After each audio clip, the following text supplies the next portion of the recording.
स्वतःवर विश्वास ठेवा. जीवनातला खरा विजय तो असतो जेव्हा तुम्ही कोणताही शोर न करता स्वतःला बदलता. ना जगाकडून तक्रार, ना नशिबाशी लढा, फक्त एक शांत प्रयत्न जो मनापासून केला जातो. खरी ताकद ही दिखाव्यात नाहीच आहे, तर ती असते शांततेत. जेव्हा तुम्ही स्वतःशी वचन देता की कशीही परिस्थिती येऊ मी हार मानणार नाही, तेव्हाच तुमची नवी सुरुवात होते.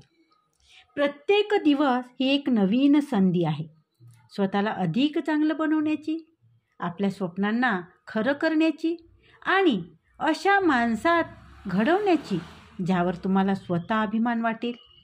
भीतीच्या पुढे जा, संघर्षाशी मैत्री करा आणि तुमच्या स्वप्नांना उड्डाण द्या. लक्षात ठेवा, जे स्वतःवर विश्वास ठेवतात त्यांचा मार्ग नियतीसुद्धा तयार करत असते. आणि म्हणून हसा, पुढे चालत राहा, कारण तुमचा वेळ येतोय